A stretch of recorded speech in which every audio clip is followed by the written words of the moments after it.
Well, I ended up going back out to that same estate again. I'm pretty sure this is going to be the last trip.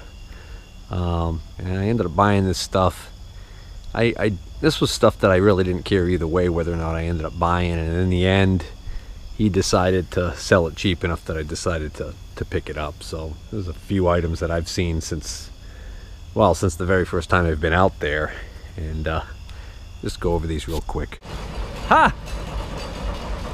This is the easy way to unload these things. Just slide them off the tailgate of the truck right onto the Oliver's loader, and where you couldn't get a closer fit. There's like 6 inches to spare, and they both fit right in there. Full depth of the bucket. Gotta love big tractors. Alright, so I got this drill press for like next to nothing in this deal because it had fallen over. It's a shame too, because it's actually in pretty good shape. Other than that, you plug it in and run it, it sounds perfect. Nothing wrong with the bearings or anything. This housing is bent up from where it fell over. You can clearly see it hit on this side, and then it snapped off this part that supports the table. Somebody also managed to break the handle at some point. This is just plastic, but I got the table and the other piece right here, so I don't know, maybe we try and repair it. It's a casting though, and it's kind of thin, so I don't know if welding it would have much success. There's some of those nice cushioned leveling feet on this thing. I'm going to definitely take those off of there because they're kind of overkill for this thing. I'll use them on something that I need them on. I'm actually just going to repair this drill press and send it on down the road because I don't need another one.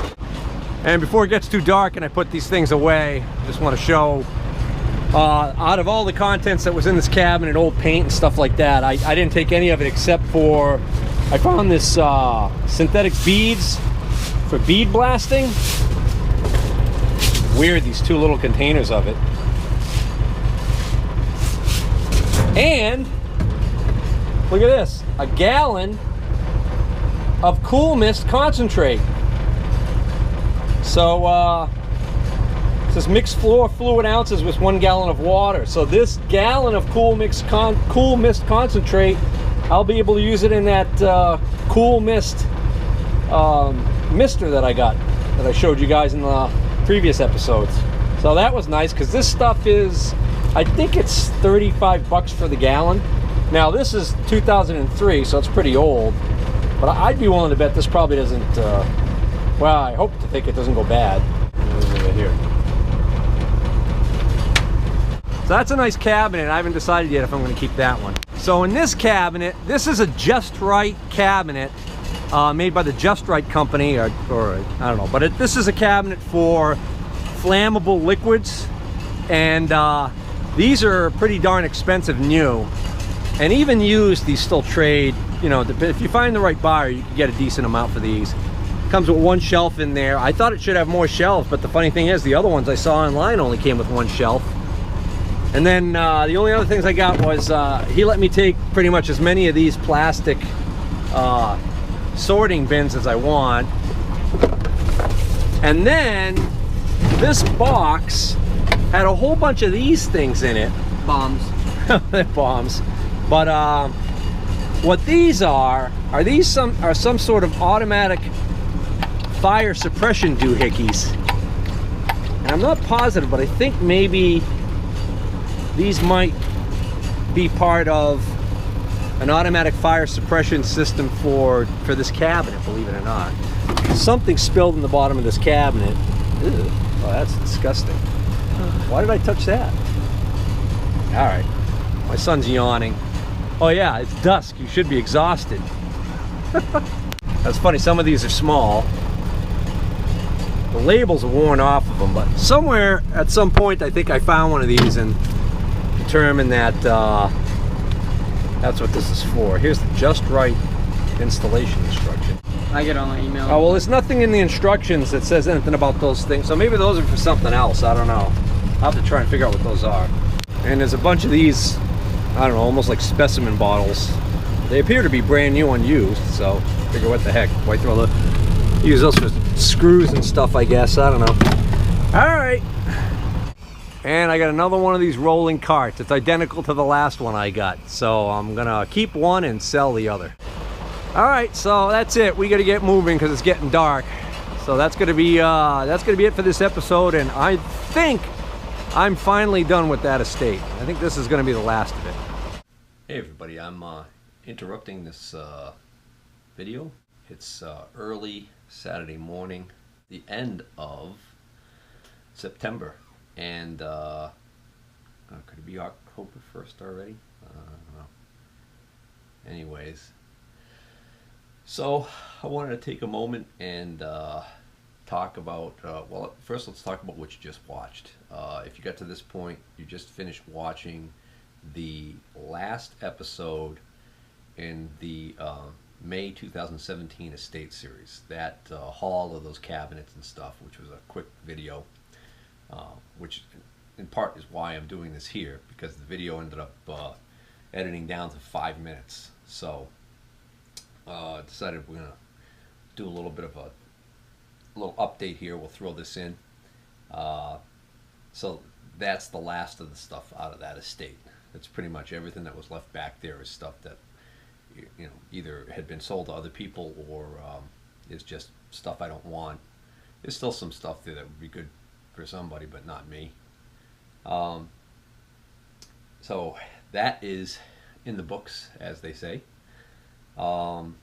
I actually shot that video about 2 or 3 weeks ago now. Took me a little while to get around to editing it, and then when I finally finished editing it, it's only 5 minutes worth of video, so I was waiting for something to add to it. Some major changes have happened around here, so that's created a situation where I just have not had any time to really do anything video worthy, quite frankly. So what's going on? Well, I've decided to take a new job. I had my second interview and was hired at that second interview earlier this week. I have decided to join a real estate brokerage and actually put my real estate sales license to work. I've actually had my license for a few years, but I wasn't practicing. I was on the sidelines, so to speak. And I decided it's time to get into the game. So I've joined Keller Williams Real Estate, one of their agencies here in the city of Worcester. I've been doing a lot of training, a lot more than I'm used to. Keller Williams is renowned for the level of training that they offer to new and existing agents. This is really more just an explanation of why I foresee that the volume of videos coming out of my channel is going to drop off dramatically. As far as that stuff goes, that's why you're going to see things slowing down as far as the amount of videos you see uploaded on the channel. What I'm going to do now is I do have just a few little odds and ends. A couple weekends ago actually last weekend I hit the flea market. I picked up a couple little items. We'll take a look at those. And the week before that, I was doing some work for somebody where we were cleaning out some stuff and moving some stuff, and I spotted this item, and I had asked him about it, and he told me, he says, if you want, you can have that. So it was a freebie. What do you take a look at this freebie? It's pretty cool. So we'll let's look at those little flea market items, get those out of the way first, and then we'll take a look at this freebie. Well, so as far as the flea market goes, the pickings were kind of thin, but I was really happy with the items I got. Well, most of them. I ended up getting these 3 items right here for 15 bucks. Every time I picked up an item, he said $5, $5. So I got these 3 items for $5 a piece. Let's take a look at the little cabinet first. So these are index file cabinets. For those of you who are quite a bit younger, back in the day, before we had computerized databases, you know, you had a bunch of small cards that you kept all the information on, whether it be a card catalog in a library or any number of things, you know, in an office, were kept on what they called index cards, and then they could be alphabetized or whatever, and kept in drawers like this. So that's why these drawers are this size. It's almost the standard size for the most part. And now, as offices modernize and A lot of public institutions modernize. A lot of this stuff gets just thrown away or thrown out to auction or whatever. A picker will come along and buy the whole lot of them or whatever. And they end up just getting, you know, floating around. So I don't know exactly where this one came from originally. And it's a small one. It's only a 2-draw. What's nice about something like this is I can just put this up on top of one of my other tall index cabinets. And it gives me a nice couple of drawers, and the drawers are a nice size for tools or drill bits or whatever I want to put in there. There is kind of a partition here. This is actually supposed to just slide up and keep, if this wasn't a full drawer of cards, this is what keeps all the cards from just falling backwards. The back of the drawer on this one is completely open, so that's the drawback to this style. But I could put a partition in there easy enough, a block of wood or something. It's actually in pretty good shape too. There's not a lot of rust on it, not a lot of really bad spots on the paint. What's really kind of cool also is it has this really nice, this is made by a company called Steel Master. And it's got the really nice Steel Master logo or nameplate on here. This is actually a metal plate that they apply onto here, and you know, you don't tend to see that kind of level of workmanship on just a nameplate these days on something as utilitarian as a little cabinet. Just try and give you a little bit better look at that name tag. A lot of these types of cabinets are becoming very popular with interior decorating types, and they're being called vintage industrial. So especially the larger cabinets, they tend to be going up in price. You know, eventually what will happen is the vintage industrial decorating fad will probably fade away like so many other things do, and these will become very low priced again, if they even survive. Those of you who haven't seen my channel before probably aren't aware. These are some cabinets I bought a while back in an estate sale. Again, these may have been more, I'm not sure what the original use of these were. They're not definitely index cabinets. The green ones up above there, those were at the same estate sale, and they weren't even really trying to actively sell them. You can see they had a price of $6. That's actually 2 units like I just showed you, only they're larger. So you can kind of see the size difference here. But I mean, they're really handy for storage of, you know, non-essential items that I don't use every day maybe, or whatever. Here's one I bought for short money out of the basement of an estate several months back, and I just haven't gotten around to placing it exactly where I want to place it. So I haven't even put anything in it. Right now it's basically just acting as a stand for my belt sander, my belt grinder. But that is also a Steel Master. You can see the logo is almost the same. So that's like a bigger brother. That's only about probably a little over 4 feet tall or so. So it's not a really big one. But that one there, that's like a perfect size. Cleaned up, that would be something somebody might want to put in their kitchen and use for, you know, whatever.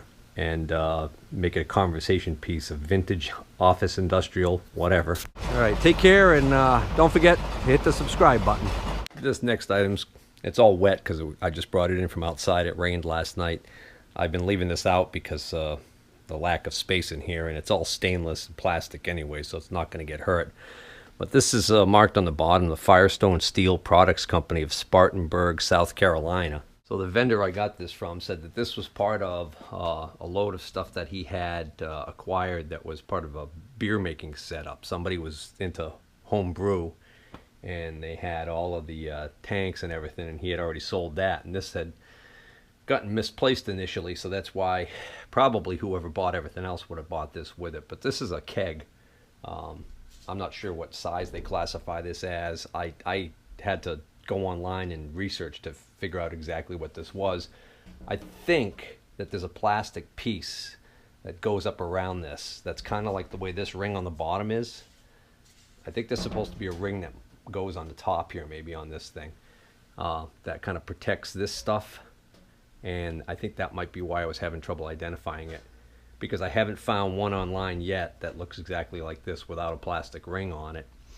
But there are a couple of different companies that make these very similar to this, and I'm surprised that you could pressurize this, but the way this works, it's kind of an ingenious design. They got this little trap door right here.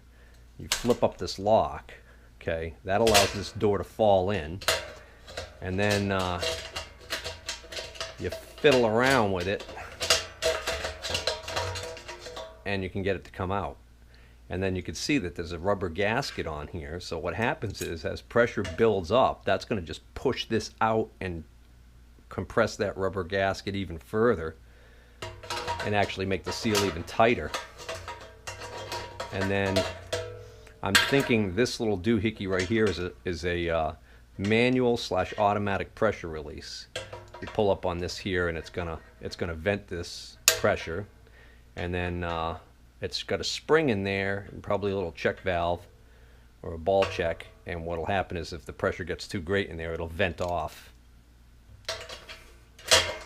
This interior, the interior of this thing stinks to high heaven, exactly like very stale, disgusting beer. So the last time it was used, it probably wasn't washed. The other thing I learned about these is I haven't been able to find any of these tanks. So I think this company may no longer, if they are still in business, I don't think they're making these tanks anymore, or they're making them of a different style. But what I did find all over the internet was apparently these little check valves right here, these are actually a check valve. So you can see that they've got almost like a bayonet style, so that you're supposed to be able to almost have a quick connector that's going to hook onto this for a hose. I think these are what are called the pin type, so that there's actually on the top here, that little circle gets pushed in by something on the part that couples to this, and that's what opens this. And then when you take it off, this pops up and seals. So this is all, you know, the pressure will stay in there. And I think this is called a pin type. I'm not positive. And apparently a lot of the modern equipment uses a different type. So what you do on some of these, I don't know whether or not this has been converted or not. So if any of you guys are home brewers or work in the business and know more about this, maybe you could tell me just by looking at this if these are the newer style or the old style. But the point is that if you get one of these tanks and it has the old style, you can buy these now. You can buy these. This just unscrews from here, and you can put a brand new set on here and then still use the tank. The tank's all stainless. So I imagine to buy one of these brand new, it would be kind of pricey. So I haven't decided yet what I'm going to do with this. It only cost me $5. When I see these online for sale used in the other brand that made these, they don't tend to bring that much money. They're only worth, like, you know, 20 to 35 bucks around here, it appears. Seems to be the going rate. Not that you see them pop up very often. I may just keep this for myself and repurpose it. So I'd be interested to hear from any of you guys if you've ever seen any of these repurposed for another use. Being that it's stainless, there's any number of liquids that this would lend itself to being used for. So again, if you guys think of any kind of ideas for repurposing a keg like this, or if you've seen anybody repurpose a keg like this for a neat use, feel free to leave it in the comments. Even if it doesn't help me, it might help somebody else who came along and found this video.